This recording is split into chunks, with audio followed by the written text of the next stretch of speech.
Hi. ఎన్నాళ్ళు వేచిన ఉదయం. Metro రైలు రెండో దశకు సంబంధించి కొద్దిగా అడుగులు వేగవంతమయ్యే సానుకూలమైన పరిణామం చోటు చేసుకుంది. చాలా మందికి తెలుసు, రెండో దశకు సంబంధించి పార్ట్ 1, పార్ట్ 2 కింద 8 కారిడార్ల నిర్మాణానికి డిపిఆర్లు రూపొందించి కేంద్ర ప్రభుత్వానికి పంపి దాదాపు ఏడాదిన్నర అవుతున్నది. ఫస్ట్ పార్ట్ 1 కింద 5 కారిడార్లు ఎక్స్టెన్షన్, ఎయిర్పోర్ట్ కూడా దాంట్లో కలిపారు. ఆ తర్వాత మళ్ళీ ఒక 3 నెలలకు ఇంకొక 3 మార్గాలను కలిపి మొత్తం 8 కారిడార్లకు సంబంధించి ఫేజ్ 2 కింద పార్ట్ 1, పార్ట్ 2 కింద సెంట్రల్ గవర్నమెంట్కి పంపించారు. అయితే ఆ తర్వాత మరి ఫస్ట్ ఫేజ్లో ఉన్న వాటికి ఎక్స్టెన్షన్స్ అడుగుతున్నారు కాబట్టి ఫస్ట్ ఫేజ్లో ఉన్న ఎల్ఎన్టీని ఏం చేస్తారని కేంద్ర ప్రభుత్వం కొర్రీ వేస్తూ ఇక ఎల్ఎన్టీని బయటకు పంపించారని నిర్ణయం తీసుకున్నారు దాదాపు 6-7 నెలల కింద. ఆ ప్రాసెస్ అంత ఈజీ కాదంది. సరే, మొత్తం మీద మార్చి 31 అంటే ఆర్థిక సంవత్సరం ముగిసేలోగా దాన్ని పూర్తి చేయాలని ప్రతిపాదించారు. ఆ ప్రాసెస్ జరుగుతుంటే కొన్ని సమస్యలు రావడం, ఎల్ఎన్టీ కమిట్మెంట్స్, ఎల్ఎన్టీ వేరే వాళ్ళతో, వేరే కంపెనీలతో చేసుకున్న అగ్రిమెంట్లు, సిగ్నలింగ్ వ్యవస్థకు సంబంధించి వేరే ఫ్రాన్స్ కంపెనీ ఇన్వాల్వ్ అయి ఉండడం, తర్వాత ఫండింగ్, తర్వాత మొత్తం 15,000 కోట్ల భారాన్ని భరిస్తూ ఎల్ఎన్టీని బయటకు పంపి తెలంగాణ ప్రభుత్వం దాన్ని భారాన్ని ఎత్తుకుందాం అనుకుంది. అందులో 13,000 కోట్ల ఎల్ఎన్టీ రుణాన్ని బదలాయించుకుందాం అనుకుంది. ఆ బదలాయింపుకు సంబంధించి కూడా కొన్ని ఇబ్బందికరమైన పరిస్థితులు రావడం, ఇట్లా రకరకాల ఇష్యూస్ వల్ల అది ఎప్పటికి పూర్తవుతుందో లేదో అన్న ఒక మీమాంస ఉండే.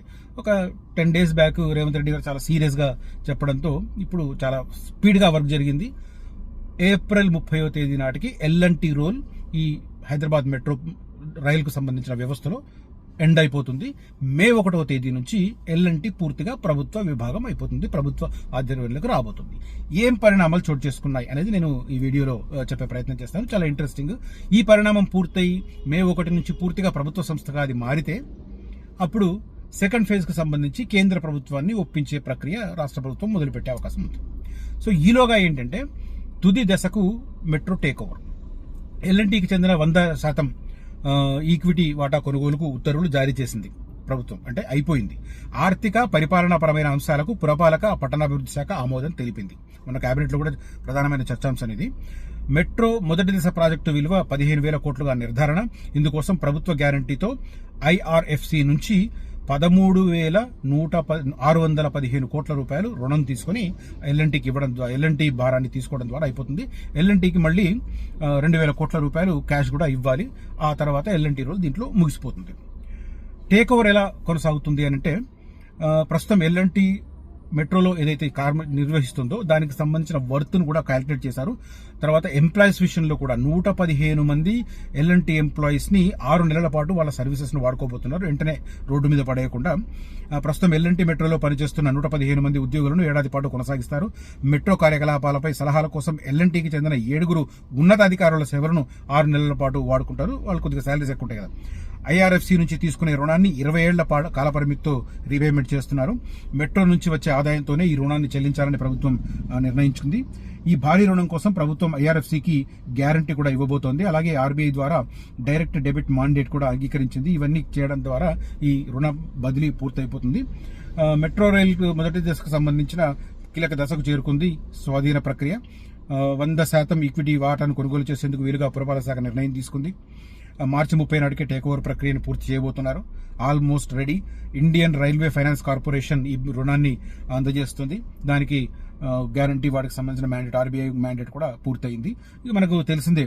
ఫస్ట్ ఫేజ్ 69.2 కిలోమీటర్లు కొనుగోలు విలువను 15,000 కోట్లుగా నిర్ధారించారు. ఇందులో భాగంగా ఎల్ఎన్టీకి ఉన్న 13,615, ఇది యాక్చువల్గా ఒప్పందం జరిగినప్పుడు 13,000 కోట్లు, బట్ ఇప్పుడు అది పెరిగింది. 6 నెలల్లో 615 కోట్లు అడిషనల్గా పడింది. తర్వాత ఈ దీంట్లో కూడా కొంత హెచ్ఎండిఏ నుంచి కూడా 1,385 కోట్లు తీసుకోవాలని కూడా ప్రభుత్వం నిర్ణయించినట్టుగా తెలుస్తుంది.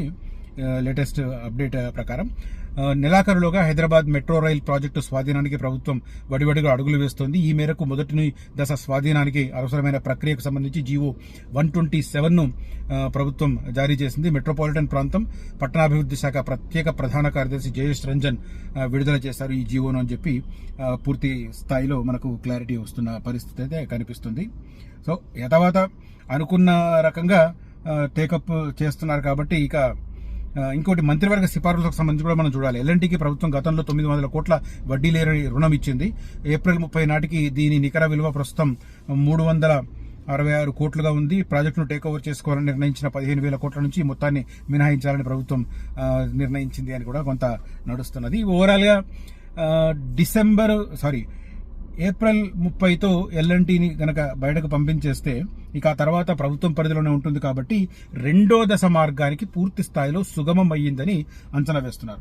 నగరంలోని వివిధ మార్గాల్లో మెట్రో రెండో దశ విస్తరణకు ప్రభుత్వం ఏడాదిన్నర క్రితమే సమగ్రమైన ప్రాజెక్టు నివేదికలను రూపొందించి కేంద్రానికి పంపింది. కానీ మెట్రో మొదటి దశ రెండో దశల మధ్య సమన్వయంపై కేంద్రం లేవనెత్తిన పలు కీలక అంశాలతో మొదటి దశ ప్రాజెక్టు చర్చనీయాంశంగా మారింది.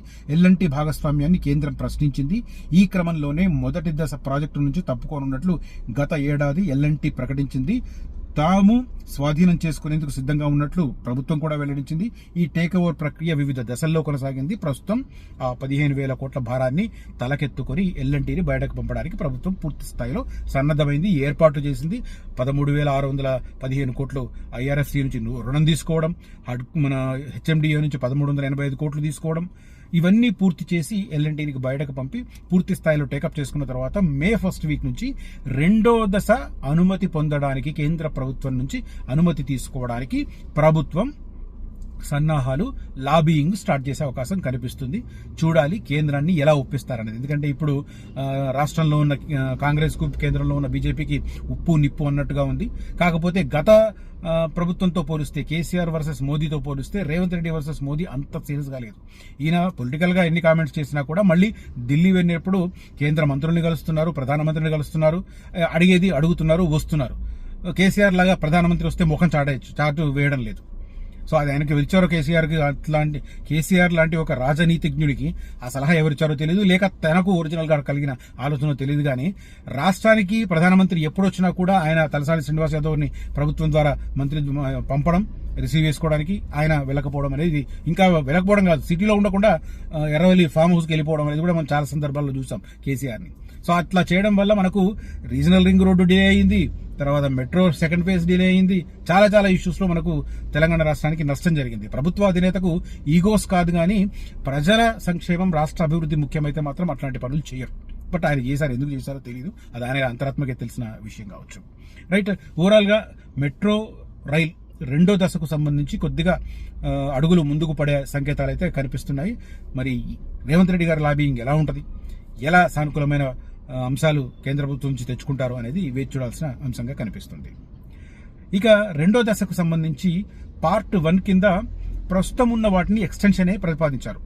ఫర్ ఎగ్జాంపుల్ ఎల్బీ నగర్ దగ్గర ముగుస్తుంది, దాన్ని హయత్ నగర్ దాకా ఎక్స్టెండ్ చేస్తారు. తర్వాత నాగోల్ దగ్గర ముగుస్తుంది, దాన్ని ఎయిర్పోర్ట్ దాకా 38.8 కిలోమీటర్లు ఎక్స్టెండ్ చేస్తారు, ఎయిర్పోర్ట్ శంషాబాద్ ఎయిర్పోర్ట్ దాకా. తర్వాత మియాపూర్ నుంచి పటాన్ చెరువు దాకా ఎక్స్టెండ్ చేస్తారు. తర్వాత రాయదుర్గం నుంచి నానక్రామ్గూడ ఫైనాన్షియల్ డిస్ట్రిక్ట్ వరకు ఎక్స్టెండ్ చేస్తారు. తర్వాత ఎంజీబీఎస్ నుంచి చాంద్రాయణగుట్ట వరకు ఎక్స్టెండ్ చేస్తారు. ఇది రెండో దశ పార్ట్ 1 కింద ఉన్న 5 కారిడార్లు. ఇక పార్ట్ బి కింద 3 కారిడార్లు ఉన్నాయి. ఒకటి ప్యారడైజ్ నుంచి మేడ్చల్ వరకు, రెండవది జూబ్లీ బస్ స్టాండ్ నుంచి షామీర్పేట వరకు, మూడవది శంషాబాద్ ఎయిర్పోర్ట్ నుంచి ఫ్యూచర్ సిటీ వరకు, ఫ్యూచర్ సిటీలో ఉన్న స్కిల్ యూనివర్సిటీ FCDA బిల్డింగ్ వరకు, బేగర్ కంచె వరకు, ఇంకా చెప్పాలంటే పంజాగూడ వరకు. రైట్, ఇవి చేయడానికి మరి ప్రభుత్వం డబ్బులు ఇప్పుడు 1.5 year బ్యాక్ ఆయన పంపినప్పుడు రెండు విడతలు కలిపి, అంటే పార్ట్ 1 పార్ట్ బి కలిపి 44,000 కోట్ల రూపాయలు ఖర్చు అవుతుంది అనుకున్నారు. ఇప్పుడు ఈ ఏడాదిన్నరలో ఖచ్చితంగా పెరిగింది. ఇప్పుడు ఫర్ ఎగ్జాంపుల్ IRFC నుంచి 13,000 కోట్ల రుణం తీసుకుందాం అనుకున్నారు, కానీ 6 నెలల జాప్యానికి 615 కోట్లు పెరిగింది. సో ఇప్పుడు అక్కడ కూడా 14,000 కోట్ల ఖర్చు అన్నది రెండు పార్ట్ 1 పార్ట్ బి కింద 8 కారిడార్లకు సంబంధించి, అది కూడా ఖచ్చితంగా 46 నుంచి 48,000 కోట్ల వరకు అవుతుందని అంచనా. సో దాంట్లో మళ్ళా కేంద్ర ప్రభుత్వం రోలే ఎక్కువ. కేంద్ర ప్రభుత్వం ఎందుకు డిలే చేస్తుంది అంటే, కేంద్ర ప్రభుత్వం స్వయంగా 18% ఇవ్వాలి లోన్, తర్వాత 15% ఇవ్వాలి, తర్వాత 48%కు గ్యారంటీ ఇవ్వాలి. అంటే విదేశీ రుణం తీసుకోవడానికి సెంట్రల్ గవర్నమెంట్ అంటే దాదాపు 65-66% కేంద్ర ప్రభుత్వం రోల్ ఉంటుంది మెట్రో రైల్లో. కానీ రాష్ట్ర ప్రభుత్వం అజమాయిషీ ఎక్కువ చేస్తారు. అది చెప్పరు కదా కేంద్ర ఇస్తుందని. రాష్ట్ర ప్రభుత్వం 30% ఫండింగ్, తర్వాత 4% PPP మోడల్, అంతే. ఇదే రోల్. మిగతా 66% కేంద్ర ప్రభుత్వం పరిధిలోనే ఉంటుంది. సో కేంద్ర ప్రభుత్వం విదేశీ రుణానికి గ్యారంటీ ఇవ్వాలి, సావరెన్ గ్యారంటీ అంటారు, అది ఇవ్వాలి. ఆ తర్వాత కేంద్ర ప్రభుత్వం ఫండింగ్ కూడా ఇవ్వాలి. ఈ రెండు ఇచ్చిన తర్వాతనే మిగతా కార్యక్రమాలు ముందుకెళ్తాయి. 18% ఫండింగ్ ఇవ్వాలి, 48% లోన్కు గ్యారంటీ ఇవ్వాలి. సో దీన్ని ఒప్పించడంలో రేవంత్ రెడ్డి గారు ఎంతవరకు సక్సెస్ అవుతారని వేచి చూడాలి. Right, thank you for watching this video. Signing off Rajesh Sharma. జై హింద్.